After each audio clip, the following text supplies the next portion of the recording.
All right, welcome back. Another episode on the G60.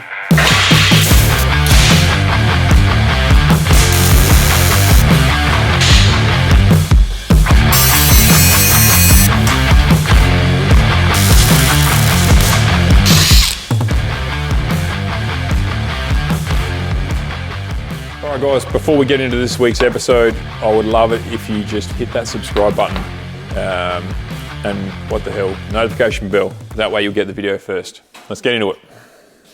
We're gonna run through folding up these sill panels. It was good actually. I enjoyed this part because if you haven't seen the last episode, we went through the A-pillar section. That was a bit of a nightmare to try and get that done. But now, and as someone once said to me, progress over perfection. And after I had that mentality, I got something done and made something, and then I could envisage it better and went back. Like, this is a perfect example. These sills, it's obviously two to a car. I was just a bit lost on how to link it into this A-pillar. So I made one, and then knowing quite well that it was probably going to be rubbish at the end of it, but at least I could envisage something. So yeah, this one's on the sill panels. I went and bought a bead roller as well,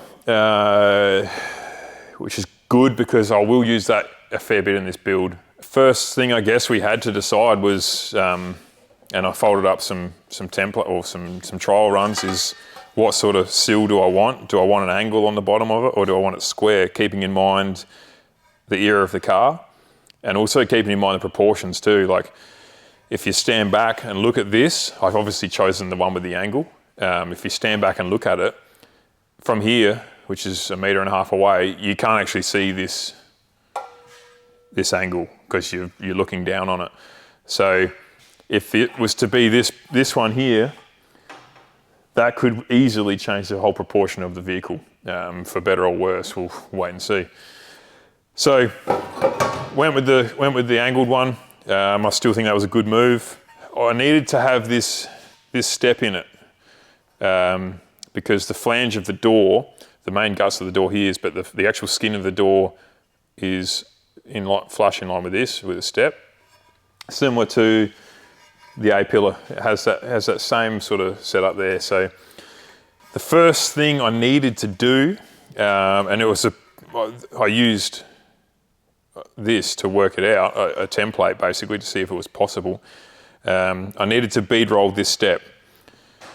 This first Z section. So obviously I measured what I needed to create the whole length. It's like 350 mil, believe it or not. And then I started my first forming of this sill was this Z here, and I couldn't do it on the brake press because of the bed of that is a minimum of like 20 mil, and that means that would be 20 mil instead of 8. So on the bead roller, I set the fence. It's got an adjustable fence. You can set it and sort of work along it. And because you need to go through multiple times, having a fence there is almost imperative to start with. But these are the dies, the 3/8 or like 9 mil. So it worked out quite well. I've got a whole bunch of other ones that came with it, but you effectively need to roll it through multiple times. You start off very shallow, just to get your first pass done, and then you gradually move it closer and closer and closer and closer and closer until you're happy with where you're at. So that was good. Now, keeping in mind also that I did this on something that I was pretty well sure was going to be rubbish anyway, a practice run, if you will. So after the bead rolling was done, I had to, once again, I did it on my template. I had to make sure that I didn't shoot myself in the foot and have my sequence of folds in the correct order. So here I've put fold 1 or F1, F2, F3 and F4.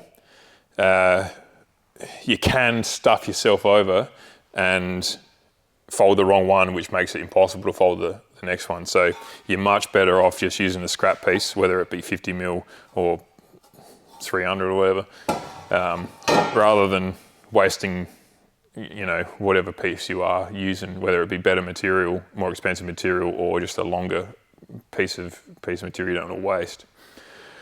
So with that folded up, I had a bit of an issue with the sill. If you have a look here, the sill needed to be, well, like the body side of the sill, the back side needed to be extended. We just shuffle that out the way.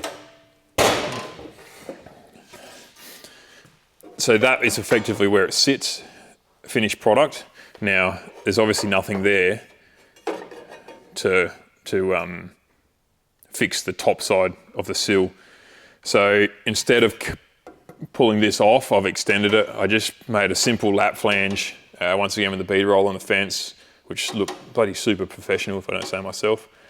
And then basically the same as the A-pillar section, use the hole punch I just put staggered ones up and down every 30 or so mil. Spot welded that onto the body, and then I had somewhere for my sill to eventually be spot welded onto as well. Now this also doubles as... What are you storing up there? Oh, everything. Got half a G60 up there. So this will be also where my door sill pushes onto with a pinch weld with a 90-degree seal on it. So door sits in there. I've had door swinging. The seal's nice. Obviously there's different profiles. Door swinger, are you? So yeah, after I had the sill there and it was positioned, and as it is now clecoed, I had to make some incisions and some tabs on connecting it to the structure of the A-pillar. Engineer he's got photos and he's happy with them, but he's going to come and look and run through the next section as well. But it's just once again, just like the A-pillar up top, it's just linking it in more than one spot. You don't just want to have basically a weld around there because it's weak. There's spot welds here, there's spot welds inside, there's tab on the front. It's pretty intricate really. Just layers, different layers and more strength, because it's a pretty important part of the car.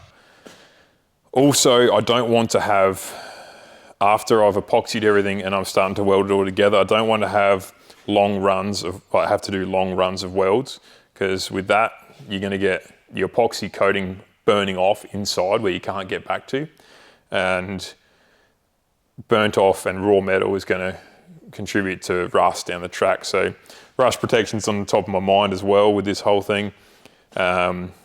So yeah, spot welds, a lot less heat, a lot less distortion, and a lot less paint and primer burning off. As far as the end, the guard, I'll just slap this back on quickly.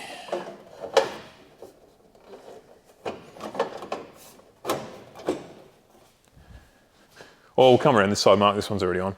This guard, I'm just altering now, this will be a future video. With the sill, a G60 never had a sill, believe it or not. It was sort of just the bottom of the door.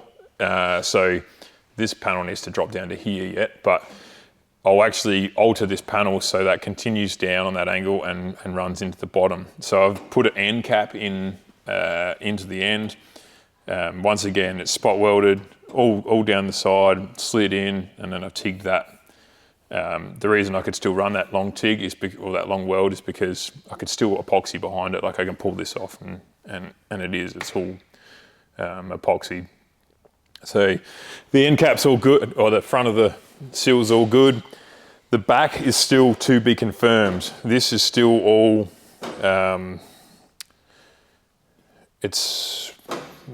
lengths of actual cab is to be confirmed. It was originally going to be an extra cab, but looking at proportions, it wasn't going to look nice, in my opinion. It was going to look similar to a Gladiator, a Jeep Gladiator.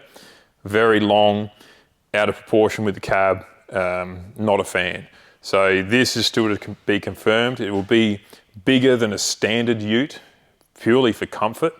And I think with extending that guard and having it on a bigger chassis, I think having just a small extra cab to get a bit more comfort in the seat will look pretty damn good.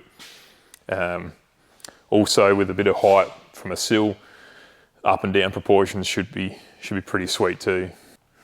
So with everything, I basically waited till I had a fair few panels that were bare metal, and even this very first panel that I made, everything was bare metal, so I wanted to get to a certain point of getting some epoxy primer on. Preparation for that was just hit it with an orbital or a sander, 80 grit, so it's got something to key into, and then yeah, mix up some 2-part epoxy primer and go to town on it. So it's nice to have the metal sealed. But yeah, that's pretty well it. Sills tick at this stage. If you got any questions or any tips, because like I'm not a professional at this by any stretch of the imagination, that's why I don't want to give you like an instructional video, because I'm learning. I follow a heap of YouTubers that are into panel beating and whatever, so I'm learning from them guys that do it professionally. But if you've got tips for me, put them in the comments. I do appreciate it, and I do read it, and I do try and get back to them all. Unless you're slinging shit at me, then I just ignore you. But yeah, what do you reckon? Build coming along all right, or is it a bucket of shit? What do you reckon, Mark? She's coming along all right. For a bit of Japanese rubbish.